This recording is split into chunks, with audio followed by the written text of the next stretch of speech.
वो इंडिया का ultimate showman था। विजय माल्या, दी किंग ऑफ गुड टाइम्स। उसकी लाइफ एक तमाशा थी। यार्ड्स, पार्टीज, फॉर्मूला 1 और एक ऐसा ब्रांड जो सपने बेचता था। पर चमक दमक के नीचे उसका एम्पायर शेकी लोन और बढ़ते कर्ज पर बना था। मार्च 2016 में जैसे ही बैंक पास आए, माल्या ने अपना सबसे बोल्ड मूव किया।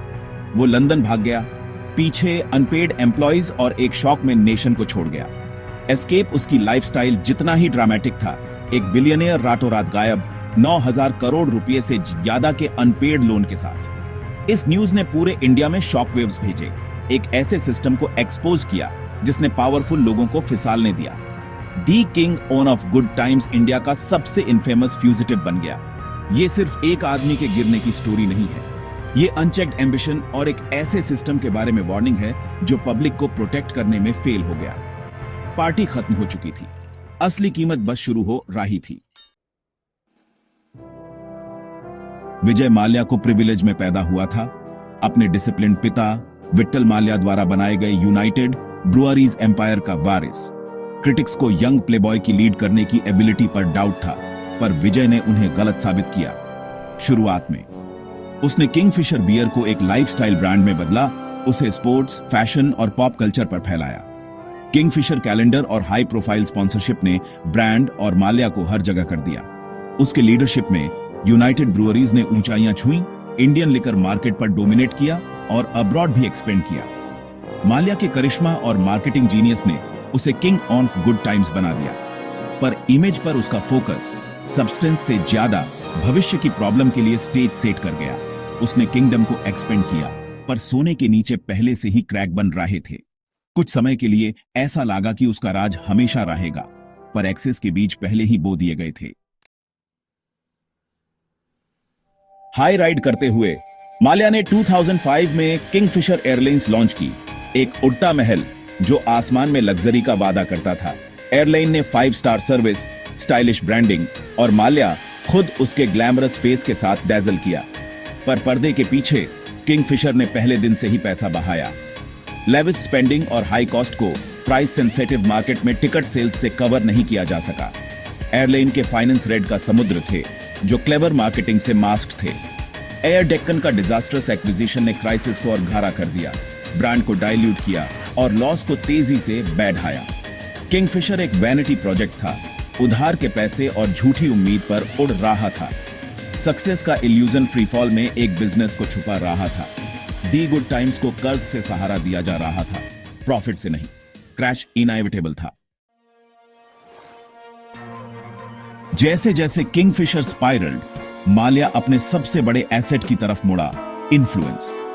उसने पब्लिक सेक्टर बैंकों से भारी लोन लिए, अपनी रेपुटेशन और पॉलिटिकल कनेक्शन का फायदा उठाया। 17 बैंकों ने एक फेलिंग एयरलाइन को 9,000 करोड़ रुपए से ज्यादा का लोन दिया, रेड फ्लैग और वीक कोलैटरल को इग्नोर करते हुए। लैक्स ओवरसाइट, क्रोनिज्म और माल्या का चार्म फाइनेंशियल सेंस पर हावी हो गए।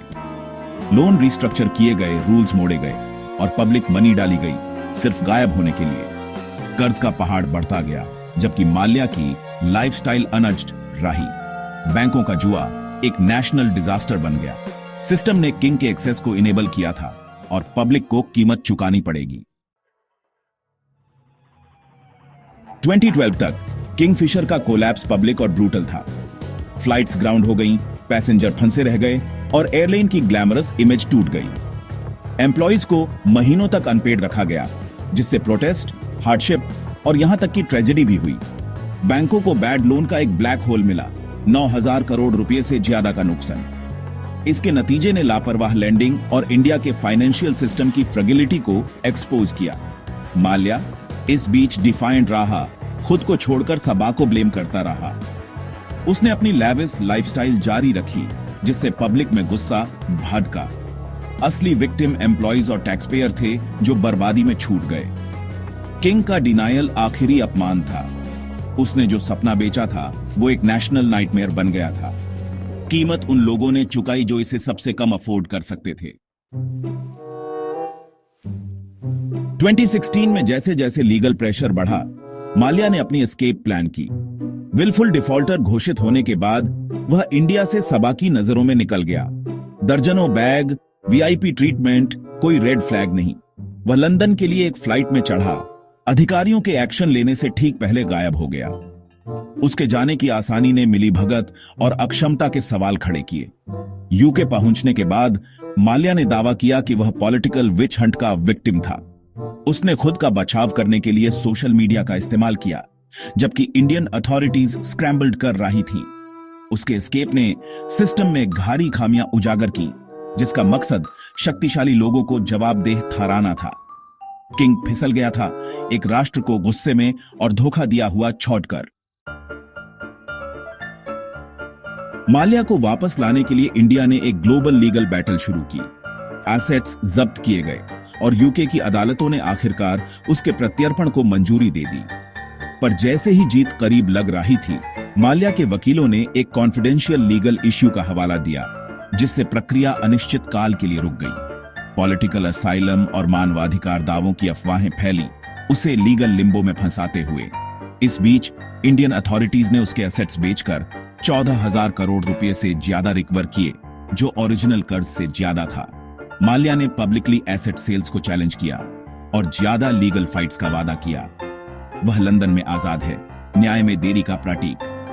कानून उस तक पहुंच गया, पर इंटरनेशनल रेड टेप उसे इंडिया की पकड़ से बाहर रखता है। यह केस ग्लोबल जस्टिस की एक परीक्षा बन गया और उसकी सीमाओं की भी। इंडिया के लिए लड़ाई खत्म नहीं हुई है। माल्या सागा इंडिया की सिस्टेमिक खामियों का आईना है। क्रोनिज्म, वीक ओवरसाइट और प्रिविलेज की पावर। असली कीमत किंगफिशर एम्प्लॉयज, टैक्सपेयर और ईमानदार नागरिकों ने चुकाई। नए कानून और सुधार आए, पर सेंट्रल फिगर अब भी फरार है। लंदन में माल्या की आजादी अधूरे न्याय की एक लगातार याद दिलाती है। हर पब्लिक अपीयरेंस चुभती है, इंप्यूनिटी और टूट हुए भरोसे का प्रतीक। इस केस ने एक नेशनल रेकनिंग को मजबूर किया, पर अकाउंट सेटल नहीं हुआ है। पैसा रिकवर हुआ, पर न्याय अब भी एलूसिव है। कहानी को मजबूत इंस्टीट्यूशंस और सच्ची जवाबदेही की जरूरत है। फाइनल चैप्टर तभी लिखा जाएगा जब माल्या इंडियन लॉ का सामना करेगा। तब तक उसका भूत राष्ट्र को परेशान करता है। एक वादा टूटा, एक सबक अनलर्नेड।